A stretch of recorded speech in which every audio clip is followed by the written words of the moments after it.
ഇന്ന് നമ്മളിടാൻ പോകുന്നത് മുന്തിരി വൈനാണ് കേട്ടോ. മുന്തിരി വൈനിൻ്റെ സ്വാദ് ഒന്ന് വേറെ തന്നെയാണ്.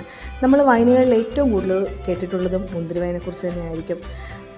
വളരെ ഗുണകരമായിട്ടുള്ള ഒരു വൈൻ തന്നെയാണ് മുന്തിരി വൈൻ. അതിനായിട്ട് ആദ്യം നമ്മൾ കുറച്ച് മുന്തിരിങ്ങ, ഒരുപാട് വൈൻ ഇടുന്നില്ല. ഇന്ന് മുന്തിരിങ്ങ ഒരു അത്യാവശ്യ കാര്യത്തിന് വാങ്ങിയത് കുറച്ച് ഇരുന്നത്, അതുകൊണ്ട് നിങ്ങൾക്ക് വേണ്ടിയിട്ട് നിങ്ങളെ ഒന്ന് പരിചയപ്പെടുത്താമല്ലോ വൈൻ എന്ന് കരുതിയിട്ട് ഞാൻ ഇടുന്നതാണ്. അപ്പോൾ അത് കഴുകി തുടച്ച് വൃത്തിയാക്കിയ മുന്തിരിങ്ങ, അതിലേക്ക് ആവശ്യമായ കറുവാപ്പട്ട, അതുപോലെ തന്നെ ഗ്രാമ്പൂ, ഏലയ്ക്ക, പിന്നെ അതിൻ്റെ അകത്ത് വീര്യം കൂട്ടാൻ ഗോതമ്പ് സഹായിക്കുമെന്ന് ഉള്ളതുകൊണ്ട് കുറച്ച് ഗോതമ്പ്, ആവശ്യത്തിനുള്ള പഞ്ചസാര. പിന്നെ എപ്പോഴും വൈൻ ഇടുന്ന ഒരു ഭരണി പാത്രത്തിലോ ചില്ല് പാത്രത്തിലോ ആയിരിക്കുന്നതാണ് ഏറ്റവും നല്ല കാര്യം. അപ്പോൾ നമ്മളിതെല്ലാം കഴുകി വൃത്തിയാക്കി വെച്ചിട്ടുണ്ട്. ഇതിലേക്ക് നമ്മൾ കഴുകി വൃത്തിയാക്കി വെച്ചിരിക്കുന്ന മുന്തിരിങ്ങ കുറേശ്ശെ ഇട്ട് കൊടുക്കുക. കുറേശ്ശെ ഇട്ട് കൊടുക്കുക വെച്ചാൽ അതിങ്ങനെ സാധാരണ ചിലരിടുന്ന കണ്ടിട്ടുണ്ട്, ഒരു തട്ടിൽ മുന്തിരിങ്ങ പിന്നെ അതിൻ്റെ മേളിൽ പഞ്ചസാര. അങ്ങനെയൊന്നും ഇടണമെന്ന് ഉള്ളതായിട്ട് എനിക്ക് തോന്നിയിട്ടില്ല. കാരണം എന്തായാലും ഇത് നമ്മൾ ഇളക്കുമ്പോൾ എല്ലാം കൂടെ മിക്സ് ആവാനുള്ളതാണ്. അപ്പോൾ അതുകൊണ്ട് ഇങ്ങനെ തന്നെ ഇട്ട് കൊടുത്താലും മതി. നമ്മളതിലേക്ക് ഗോതമ്പ് ഇട്ട് കൊടുത്തു. ഇനി നമ്മൾ എടുത്ത് വെച്ചിരിക്കുന്ന ആ കറുവാപ്പട്ടയും ഗ്രാമ്പൂവും ഏലക്കയും കൂടി അതിലേക്ക് ചേർത്ത് കൊടുക്കാം.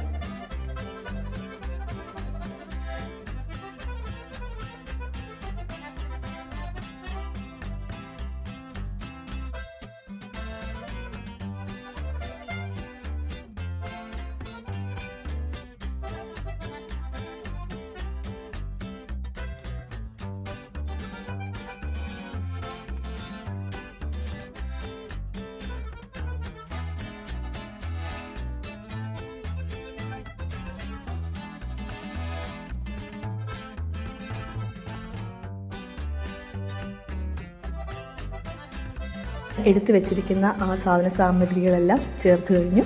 ഇനി ഇതിലേക്ക് നമുക്ക് ഈസ്റ്റാണ് വേണ്ടത്. അതിനാവശ്യമായിട്ടുള്ള ഈസ്റ്റും കൂടെ, ഇത് ഇൻസ്റ്റൻറ്റ് ഈസ്റ്റാണ് കേട്ടോ, അതാണ് ചേർത്ത് കൊടുക്കുന്നത്. അതും കൂടെ ആവശ്യത്തിനുള്ള പാകത്തിന് നമ്മൾ ചേർത്ത് കൊടുക്കുക. ഇവിടെ ഞാൻ വളരെ കുറച്ച് മുന്തിരിങ്ങ മാത്രമേ എടുത്തിട്ടുള്ളൂ. അതിനാവശ്യമായിട്ടുള്ള സാധനങ്ങളാണ് ഞാൻ ചേർത്ത് കൊടുത്തിരിക്കുന്നത്. നിങ്ങൾ എടുക്കുന്ന ആ ഒരു മുന്തിരിങ്ങയുടെ അളവിൽ തന്നെ ബാക്കി കാര്യങ്ങളൊക്കെ ചേർത്ത് കൊടുക്കുക. ഇപ്പോൾ ഞാൻ ഇതിലേക്ക് ആവശ്യമായ പഞ്ചസാരയും ചേർത്ത് കൊടുക്കുകയാണ്. വൈനിൽ ആൽക്കഹോളിൻ്റെ സാന്നിധ്യം ഉണ്ടെങ്കിൽ പോലും മിതമായ അളവിൽ കഴിക്കുമ്പോൾ അതൊരാളുടെ ശരീരത്തിൽ വളരെയധികം ഗുണം നൽകുന്നതിന് വഴിയൊരുക്കുന്ന ഒരു വൈൻ തന്നെയാണ് ഈ മുന്തിരി വൈൻ എന്നുള്ളത്. അപ്പോൾ ഈ കാഴ്ചശക്തി മെച്ചപ്പെടാനും ദീർഘായുസ് വർദ്ധിപ്പിക്കാനും ഹൃദയാരോഗ്യം മെച്ചപ്പെടാനും അതുപോലെ തന്നെ ആരോഗ്യകരമായ ചർമ്മത്തിനും കരൾ രോഗസാധ്യതയ്ക്കും ഒക്കെ ഈ വൈൻ നല്ലതാണെന്നാണ് പറയുന്നത്. അപ്പോൾ ഇത് കുറേശ്ശെ കഴിക്കണമെന്നേ ഉള്ളൂ. അപ്പോൾ അതിലേക്ക് ആവശ്യത്തിനുള്ള വെള്ളം, ചെറു ചൂട് വെള്ളമാണ് കേട്ടോ, നമ്മൾ വെള്ളം തിളപ്പിച്ചാറ്റിയത് അതാണ് ഒഴിച്ചു കൊടുക്കേണ്ടത്. ആവശ്യത്തിനുള്ള വെള്ളവും ഒഴിച്ചു കൊടുത്ത് ഇതുപോലെ ഒരു തടി കൊണ്ടുള്ള ഒരു തവി എടുത്തിട്ട് വേണം അത് ഇളക്കി കൊടുക്കാൻ. എല്ലാം കൂടെ മിക്സ് ചെയ്യണം, നന്നായിട്ടത് മിക്സ് ചെയ്യുക.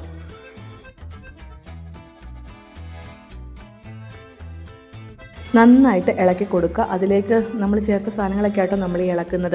ഇനി നമുക്കത് ഇളക്കി കൊടുത്ത ശേഷം നമ്മൾ ചെയ്യേണ്ടത് എപ്പോഴും ഭരണിയാണെങ്കിലും അതുപോലെ ഈ ചില്ലുപാത്രമാണെങ്കിലും അതിൽ നല്ല അതിൻ്റെ എയറൊന്നും വെളി പോകാത്ത രീതിയിൽ നന്നായിട്ട് ഒരു കോട്ടൺ തുണിയും കൂടെ വെച്ച് അടപ്പ് നല്ല ടൈറ്റായിട്ട് അടച്ച് വെച്ചിരിക്കണം എപ്പോഴും. അതിങ്ങനെ നല്ല ആ രീതിയിൽ ഇരുന്നെങ്കിൽ മാത്രമേ അതിൻ്റെ അകത്ത് ആ ഒരു ഫെർമെൻറ്റേഷനൊക്കെ നടക്കുകയുള്ളൂ.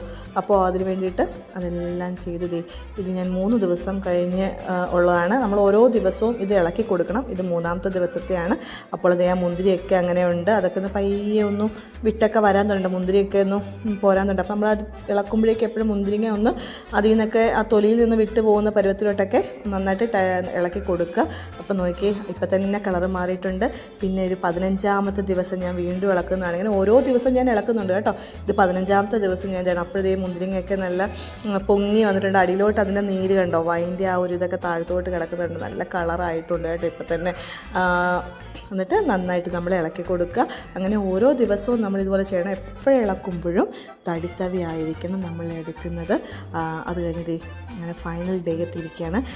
21 ദിവസമാണ് സാധാരണ വൈന് പറയാറുള്ളത്. ഞാൻ 21ാമത്തെ ദിവസം തന്നെ ആയപ്പോൾ എടുത്തു. ഏകദേശം ആയി എന്ന് എനിക്ക് ഉറപ്പുള്ളത് കൊണ്ടാണ് ഞാൻ എടുത്തത്. അപ്പോൾ നോക്കി നമ്മുടെ വൈൻ കണ്ടു, നല്ല കളറുണ്ട് കേട്ടോ. കുറച്ചേ ഉള്ളൂ സാധനം.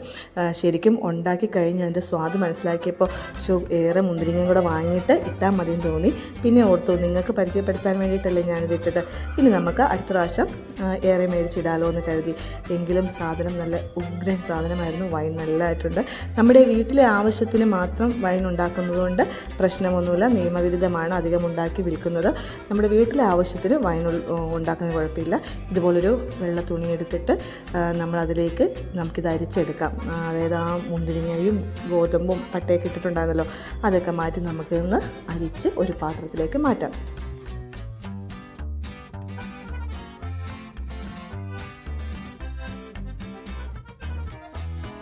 അതിൻ്റെ ഏറ്റവും ലാസ്റ്റ് ഭാഗമാണ് കേട്ടോ. അതിൽ ആ നമ്മളിട്ട ഗോതമ്പും മുന്തിരിങ്ങയിലെ ആ ഒരു മറ്റുമൊക്കെയാണ് ഇവിടെ നന്നായിട്ട് പിഴിയുമ്പോൾ അതിൽ നിന്ന് ഇറങ്ങി വരുന്ന ആ ഒരു ചാറ്, മുന്തിരിച്ചാറ്, വൈൻ നല്ല എഫക്റ്റായിട്ട് തോന്നി കേട്ടോ. നല്ല സ്വാദ്, നല്ല അതിന് നല്ലൊരു ഇതായിട്ട് എനിക്ക് തോന്നി. നല്ലൊരു വൈൻ്റെ ഒരു നല്ലൊരു സ്വാദ്. നമ്മൾ വാങ്ങി കഴിച്ചിട്ടുള്ള അതിനെക്കാട്ടും എനിക്ക് ഇഷ്ടപ്പെട്ടു. നമ്മൾ വീട്ടിലുണ്ടാക്കിയത് നമുക്ക് വിശ്വസിച്ച് കുടിക്കാമല്ലോ.